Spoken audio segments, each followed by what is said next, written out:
hadisnya nggak bisa diterima. Nah ini hadisnya nggak paham juga Bang Gofur ini.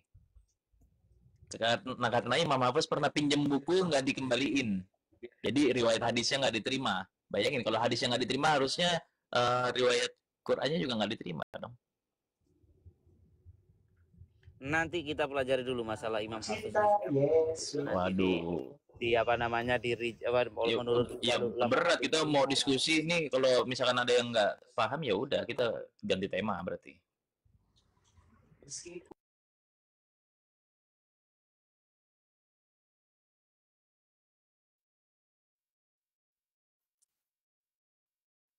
Ya Rasulullah intinya Rasulullah memuji-muji Sayyidina Utsman banyak sekali, sedangkan di sini ada orang-orang mengkritik dan menghina dia. Jangan langsung inti dong, kan tadi Bang Gofur bilang nggak tahu. Kalau udah nggak tahu jangan langsung inti gitu, jangan jumping, jangan masalah Hafiz. Kalau masalah Sayyidina Utsman saya kan tahu sekali. Jangan bikin lompatan natijah gitu. Kan bilang tadi nggak tahu, ya udah nanti kita bahas. Jangan bilang langsung inti, langsung kesimpulan. Ana mau tanya, waktu pemilihan Khalifah Utsman itu seperti apa? Apakah memang berdasarkan hadis, perkumpulan antara hadis, atau gimana? Nggak ada, hadis nggak ada di situ.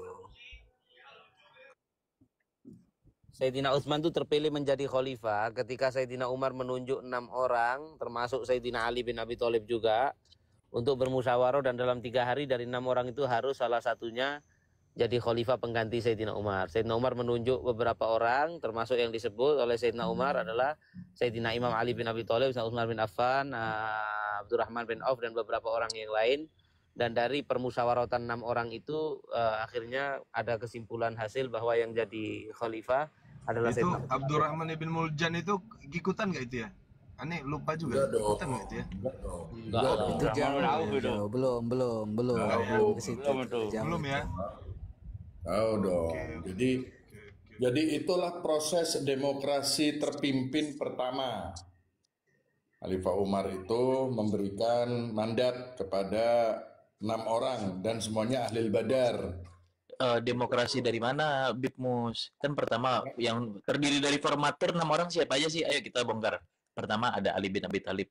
Yang kedua Utsman bin Affan. Itu dua kandidat dulu. Kita pisahkan dulu 2 kandidat ini. Berarti yang pesertanya yang memiliki hak suara itu Sa'ad bin Abi Waqqas. Masih kubunya siapa? Kubunya Muawiyah. Abdurrahman bin Auf, kubunya Muawiyah. Zubair bin Awam, kubunya siapa? Di seberangnya Imam Ali. Lalu Tolha. Gimana Imam Ali bisa menang? Apa yang namanya demokrasi? Ini paham demokrasi nggak sih, teman-teman? Di kubunya Imam Ali, Talha, Jubair, termasuk Imam Ali juga. Abdurrahman bin Auf. Ya, Abdurrahman bin Auf itu bukan dari kubu-kubunya Muawiyah. Loh, waktu itu belum ada kubu Muawiyah dan Ali. Ini gimana sih? Itu tahun berapa? Ya, belum Muawiyah dan Ali itu tahun berapa? Tolak. Zubair itu sepupunya Imam Ali, satu kubu banget sama Imam Ali. Wah, ini repot ini sejarahnya, nggak nangkap ini. Loh, emang ada kubu Muawiyah di tahun itu. Waktu Sayyidina Umar wafat, Muawiyah itu nggak punya jabatan apa-apa kok. Nah, coba gue tanya sama Bang Gofur, yang mendukung Utsman siapa aja nama-namanya? Ayo. Termasuk Imam Ali sendiri kan yang nggak mau dilantik dan menunjuk Utsman. Enggak ada, ini nggak paham sejarah. Gue nanya, ini kan pemilihan suara, ada Ali, ada Utsman, kontestannya. Lalu yang punya hak suara dari Sa'ad, Abdurrahman bin Auf, Zubair, Talha, siapa yang berpihak ke Utsman, siapa yang berpihak ke Imam Ali? Dari ini jangan diartikan 2 orang yang sedang kontestan.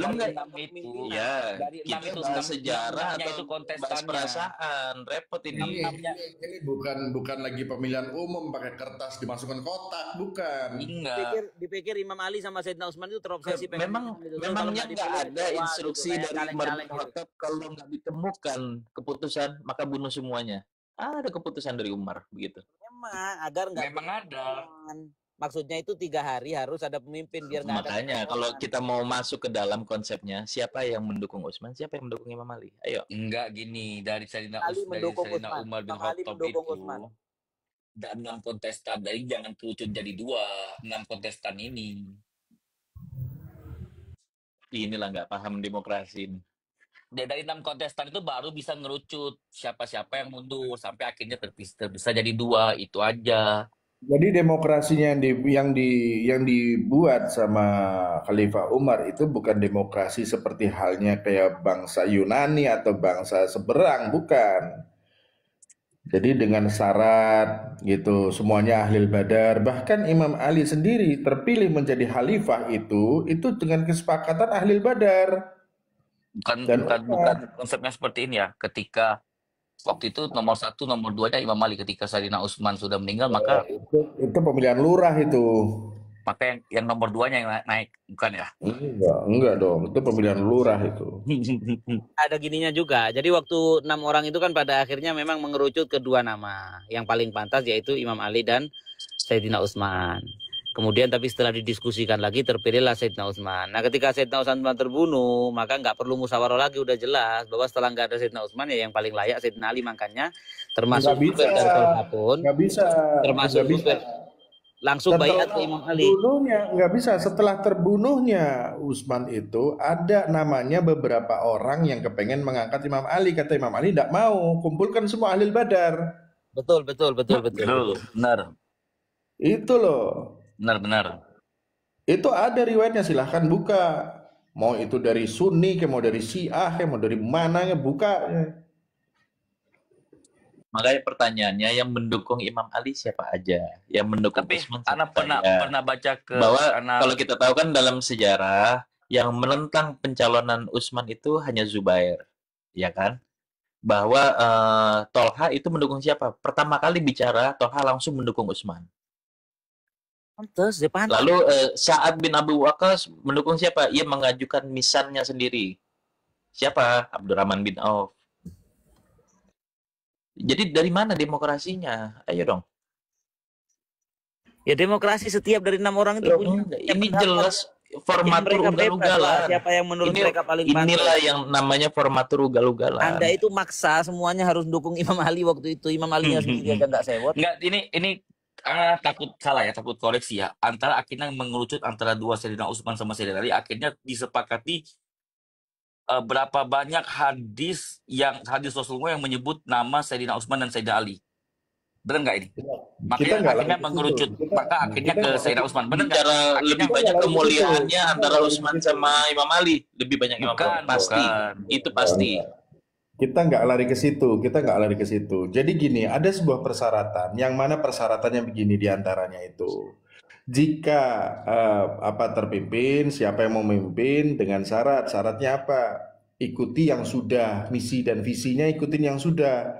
Seperti Khalifah Abu Bakar, visi dan misinya seperti ini, Umar, visi dan misinya seperti ini, dan itu diikuti, dilanjutkan gitu loh. Nah, ada beberapa yang ibaratnya tidak sepakat, seperti contohnya Abdurrahman bin Auf tidak sepakat, Imam Ali juga tidak sepakat di situ. Terus Jubair juga tidak sepakat di situ. Ada yang nggak sepakat. Nah, yang sepakat di situ yang jelas itu adalah dari Khalifah Utsman sepakat dengan persyaratannya itu. Dan yang lain juga sepakat. Karena syarat yang diajukan ke Imam Ali itu tidak masuk akal. Imam Ali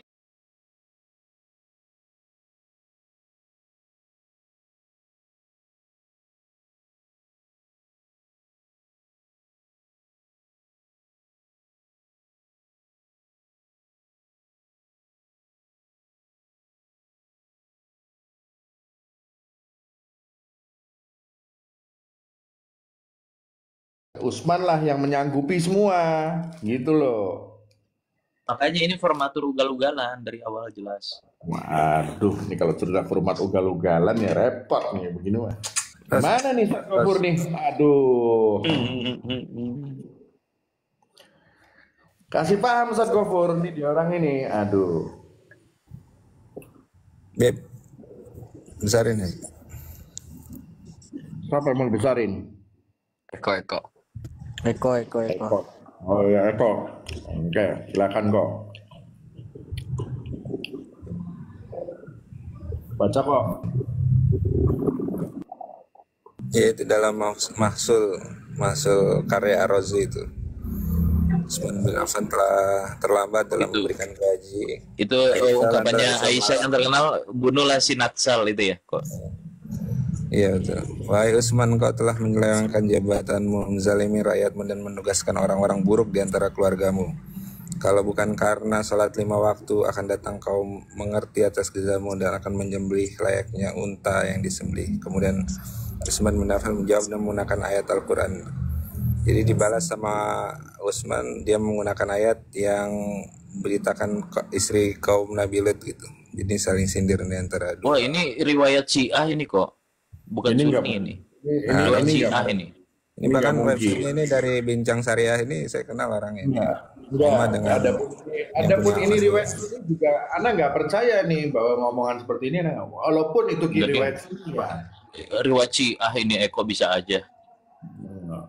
Ini udah mulai ngaco nih. Iya ini nggak? anak tutup ya, ini bahaya ini. Iya, Ustadz Gofur, kalau menurut antum yang antum tadi lihat tuh segala macam, nemuin nggak itu riwayat begitu? Mana Ustadz Gofur? Udah nyampe Itu, dia. itu pasti dari kitab Sulaim itu. Waduh, itu lebih berat lagi itu.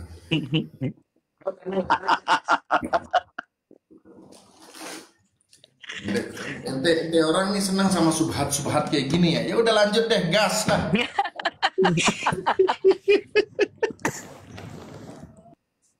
Nih saking Ajis lagi marit nggak marit sih, wah rame.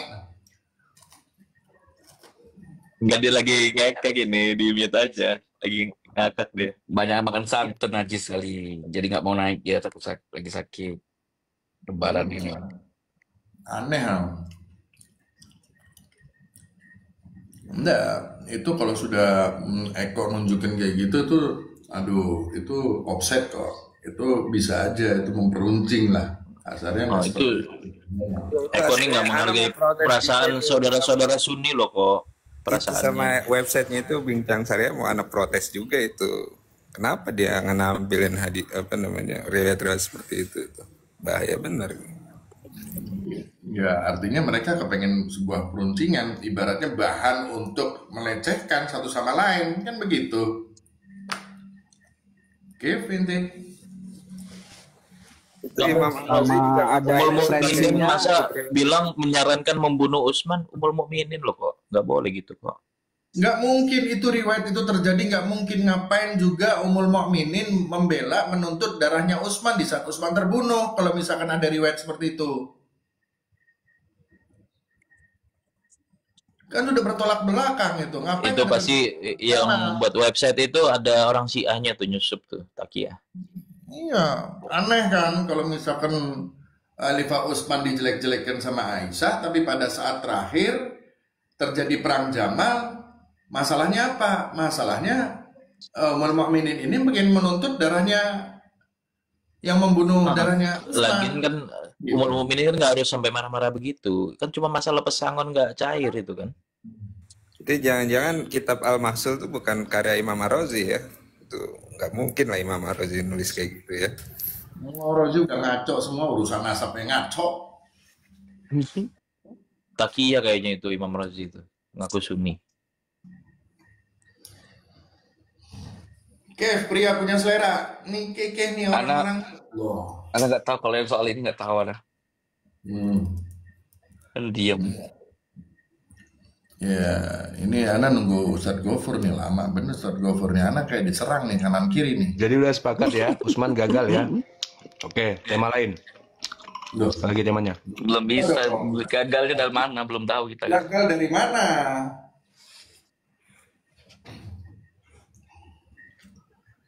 Coba gagalnya dari mana nih, Flos?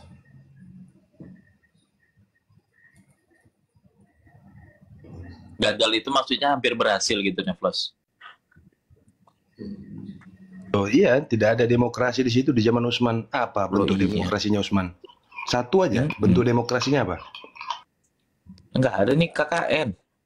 Bukan, Utsman itu memilih itu ditanya, bukannya nggak ditanya. Kenapa kalau saudara-saudaranya ente angkat semua? Tunjukkan satu nilai demokrasi yang didatangkan atau yang ada di zaman Utsman. Satu nilai demokrasi aja. Bentar dulu Nevlos, bentar dulu. Ditanya kan, kenapa kok ente pilih saudara-saudara ente? Kenapa nggak pilih yang lain? Ana tahu saudara-saudara Ana, dan Ana kalau jewer atau kalau nyentil apa enak, karena masih ada hubungan darah. Ana tahu paham nih orang-orangnya. Begitu ceritanya. Riwayat tuh begitu tuh. Enggak, itu biasa dalam politik. Kan karena buat modal politiknya Utsman kan yang supply itu donaturnya memang dari Muawiyah. Jadi saat Utsman berkuasa, ya mau nggak mau lah pernikahan politik namanya. Dapat jatah kabinet. Wajar itu, Bipmus. Kita juga Emang yakin dari Muawiyah? Loh, bukan dari Muawiyah aja. Iya, Saudara-saudara emang yakin dari Muawiyah. Bilang awal gini, Muawiyah. Hakam yang tadinya Hakam yang udah diusir sama Nabi yang nggak boleh masuk ke Madinah, dibawa masuk lagi Hakam sama Utsman. Ya, gini. Apa Muawiyah itu menjadi gubernur Sam itu diangkat sama Khalifah Umar pada saat itu. Nggak usah ke sana, Bepmus. Kalau memang sejak awal penunjukan khalifah itu dilakukan secara demokratis, seharusnya nilai-nilai itu harusnya dipertahankan, bos. Nah, sekarang kita lihat di zaman Utsman. Apakah nilai itu dipertahankan? Yang katanya bahkan dalam memilih pemimpin itu harus demokratis. Ini Mana? loh, Sayyidina Abu Bakar ke Sayyidina Umar aja itu nggak ada demokrasi. Enggak, Waktu Sayyidina Abu Bakar meninggal karena dikagetin, itu pindah ke Umar bin Khattab nggak pakai demokrasi. Enggak, ini gini loh. Ini kan ente orang nyerangnya tuh kemana ini? Ana sendirian di sini ngomong. Jadi gimana dong? Mau ngeributnya gimana? Kalau Ana sih bisa samina watona kemana-mana, Ana. Kalau kayak gini kan gak ada Ustadz Gofurnya kemana tadi? Aduh. Kok labil gitu loh, kok labil katanya demokratis ya dipimpin secara mufakat musyawarah. Loh kok tiba-tiba ujuk-ujuk nih kok udah rame nih jadi penguasa-penguasa di penjuru kota nih, apa kisah ini? Ini nggak jadinya kayak persaingan antar bermocorah di zamannya Kalau gitu. cerita khalifah atau cerita pemerintah, pemimpin, itu memang istihadnya masing-masing yang menjadi khalifah. Contoh, Khalifah Abu Bakar menunjuk Umar itu karena apa? Itu kan urusannya urusan pemerintahan, bukan urusan imamah, bukan. Beda ya. Jangan samakan khalifah sama imamah, beda. Oh, gini. Oh, berarti khalifah. Khalifah berarti boleh itu sifatnya penunjukan. Cuma profan berarti ya. Boleh. Iseng. Bentar, coba izin Bang Ki. Ini biar aneh gas juga ini Bepmus ini sebagai host ini. Jadi Bepmus berarti kekhalifahan itu boleh lewat penunjukan. Boleh ya? Boleh. Oke, dan Nabi Muhammad SAW itu dan Rasulullah bentar dulu. Dan Rasulullah lalai dalam hal itu, menunjukkan itu, penunjukan lalai. Entar dulu. Loh, ayo dong konsisten, Bipmus. Penunjukan Rasulullah di mana? Penunjukan sebagai pemimpinnya di mana? Katanya kekhalifahan itu boleh dilakukan dengan penunjukan. Penunjukan ya kan? Rasulullah Boleh untuk kan dengan pemimpin penunjukan. Loh, gimana sih? Gak jelas. Boleh atau tidak? Loh, boleh. Lewat penunjukan dari khalifah sebelumnya. Boleh ya. Mau nunjuk, mau ngerampas, mau ngerampok, mau pemerintahan, boleh. Nabi lalai dalam hal itu, dia tidak menunjuk. Kalau nunjuk doang boleh, tapi kalau ngangkat nggak boleh. Kalau nunjuk ya boleh, masa nunjuk nggak boleh? Ngangkatnya nggak boleh.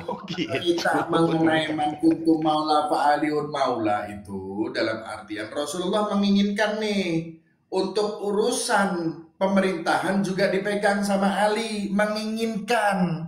Tapi kalau imamah itu sudah magom dari Allah, nggak mungkin dia bisa diambil atau dirampas, nggak bisa. Loh, maksudnya host ini Sayyidina Abu Bakar sama Sayyidina Umar ini nggak pantas jadi imam. Loh, memang bukan jabatannya dia. Bukan. Siapa yang ngomong jadi imam? Orang yang alim setelah Rasul dan imam selesai. Berarti memang nggak layak jadi imam ya? Biasa yang lain. Memang bukan imam. Karena bukan imam. Itu adalah pemberian dari Allah langsung. Foto. Itu imam. Udah. Gini aja, coba jelaskan aja dulu tupoksi Macet. wewenang. Loh, bukan macet. Loh, terangkan dulu bahwa batasan wilayah imam itu apa saja. Wewenangnya apa saja sekarang ini. Harus diperjelas biar kita tahu arahnya kemana. Imam itu urusan din, makanya Abu Bakar atau Umar atau enggak tanpa ada Ali, Umar akan binasa. Itu gara-gara apa? Gara-gara urusan syariat, urusan din. Tapi kalau urusan pemerintah administrasi, ya silakan. Itu silakan kalian Bukan. mengatur. Itu ini loh, Bib Mus, waktu Ibnu Umar ketemu Muawiyah, itu baca surat yang ada tanda tangannya Umar, yang menyatakan nggak terlalu percaya sama yang dibawa sama Nabi Muhammad. Dasarnya itu. Ini repot. Macet. Macet.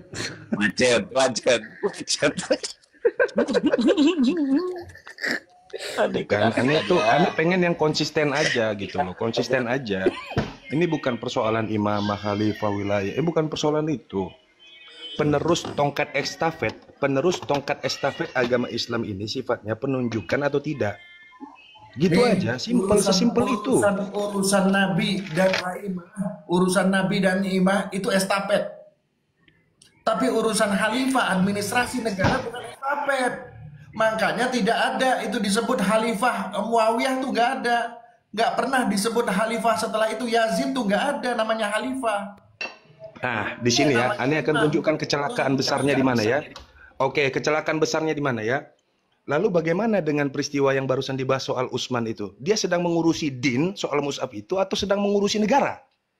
Loh, kalau urusan itu bukan urusan din, kalau urusan ente nih yang ini si siapa? Berarti mushaf Berarti Utsman itu mencetak agama, itu Munawar itu mencetak perpustakaan, usulnya library. Oh ente ini urusan bukan urusan mencetak. Kena langsung guling, kelojotan langsung. Tuh, kelojotan. Nih, anak kasih tahu ilmu paling tinggi itu Ar-Rasul. Setelah Ar-Rasul siapa? Imam Ali, kelas. Loh, bukan itu mana-mana. Loh, aneh tuh, aduh, ya salam, pindah-pindah ini. Gini loh, aneh mau nanya, ya apa yang dilakukan oleh Utsman, keinginannya yang baik itu ya, itu urusan din atau urusan agama, dunia? Ayo, tentang mushaf itu. Urusan din itu. Kalau untuk mengumpulkan mushaf segala macam ternyata bukan urusan din, Bang. Berarti urusannya agenda apa? Urusannya ini cuma ngabisin anggaran APBN ini. Bentar dulu. Karena Rasul itu tidak pernah menyuruh untuk memushafkan Quran, nggak pernah. Paham nggak sih? Ya berarti itu cuma kepres, urusan ngabisin APBN doang. Allah yang nyuruh. Iyalah namanya khalifah, gimana sih ente nih? Yang nyuruh mengumpulkan Al-Quran itu Allah. Berarti ini hampir pasti kalau itu kepres berdasarkan apa namanya urusan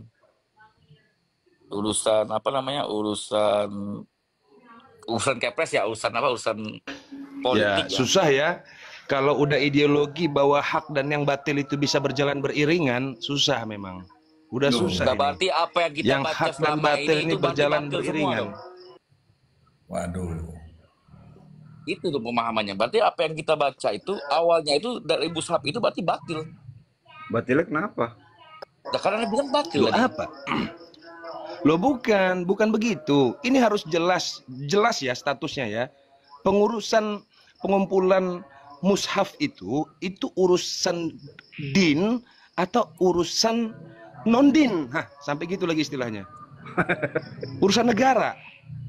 Urusan agama. Urusan din atau urusan dain.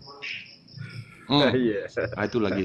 Mantap. Anak heran. Ente protes dengan masalah mushaf Utsman. Padahal ente sekarang lagi pada baca mushaf Utsman. Yang ngasih tahu, yang ngasih nama itu. Nah itu bukan tadi aneh gini aja, Bik Mus. Aneh bukannya mau ngapain Sunni, bukan ini bukan Sunni Syi'in ya.